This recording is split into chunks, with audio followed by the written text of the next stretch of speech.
Hi guys. Today we're going to be working on how to turn our brainstorm into writing complete sentences. So you should have your brainstorm next to you. Your brainstorm is either about democracy, economy, or health. Just one of those three.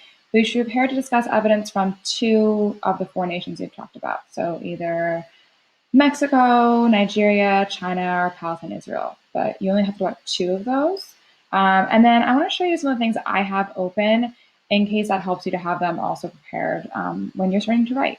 So you'll see that I have open information about Mexico from the articles that I have already linked to in Schoology, including, say, Factbook, Britannica pages about Vicente Fox, wait for it to load, as well as Andres Manuel Lopez Obrador.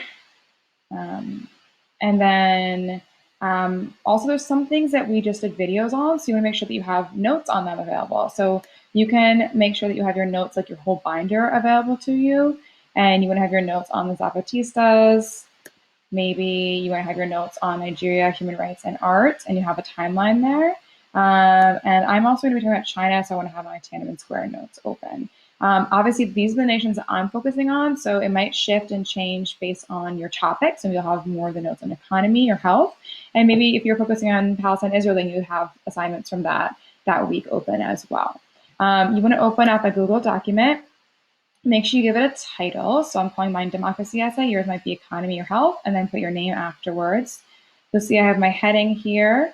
And then I gave it a title. So I'm going to be focusing on political parties and protests. And so I wanted to capture that in my title. It's tiny creative because it has some alliteration, but mostly it's just straightforward. So parties and protests. Obviously, I'm going to start with my thesis, which is in modern history, democracy has been most successfully achieved by nations with multiple political parties and peaceful protests. So this is the idea that's in the center of my writing, that democracy is advanced through parties and protests, right? Going back to that title. And then I need to introduce what nations I'm going to talk about. So my next sentence does that. One party rule in Mexico, China, and Nigeria has greatly limited the ability of people to adequately pressure their government to be responsive to their needs.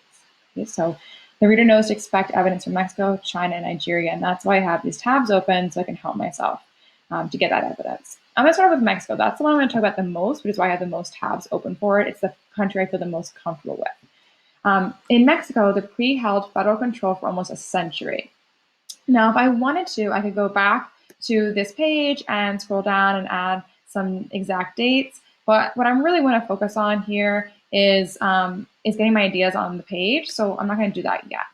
I'm going to talk about why that was a problem. Well, during this time, they held control of the national oil industry, violently shut down student protests in 1968, and were seen by many to allow the NAFTA in 1994 to favor the United States. Okay, so I've really discussed not only what happened in Mexico, but why it was a problem for democracy, that they're not really thinking about what the people wanted. And then I'm going to give some contrast because we saw that Mexico opened up to political parties. So, however, in recent history, the PAN and the Morena parties have been able to win the presidencies for Vicente Fox and Andres Manuel Lopez Obrador. And I'm going to call him AMLO for the rest of this essay, so I want to put that in after his name.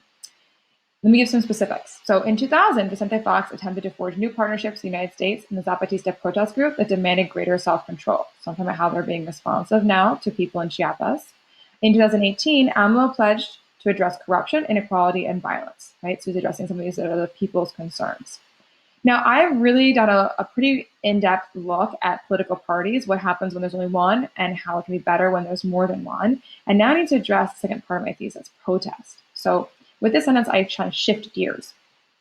Protests have been a key element in the struggle to ensure political party system. So I'm saying that protests are not just important to democracy, they're essential to those political parties we just discussed.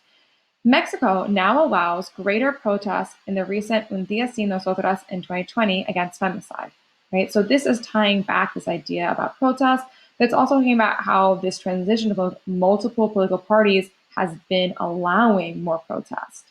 In Nigeria, political and musical protests helped to bring an end to decades of military dictatorships, right? So this is going back to the ideas that we talked about in these notes, that it's through protests that they're able to end dictatorships and move to a democratic system. Now, again, I can go back and put in dates here, but I want to just get my ideas out for now, okay? So I also, again, want to give that contrast of a negative, and I do that with China. So, however, in China, when students in 1989 launched massive protests in Tiananmen Square, demanding political change to match the economic reforms the Communist Party was enacting, the government's violent oppression of protests ensured the continued suppression of democracy under one political party.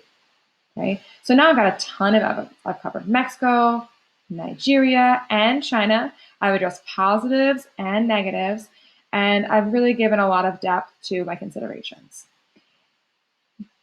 Do as best a job as you can to address your evidence. Make sure the point of this is to get your ideas on the page. If you have questions, feel free to message me individually on Schoology or via email. And of course, bring whatever your work looks like and all those questions to our peer feedback session tomorrow. Okay, that is all for now.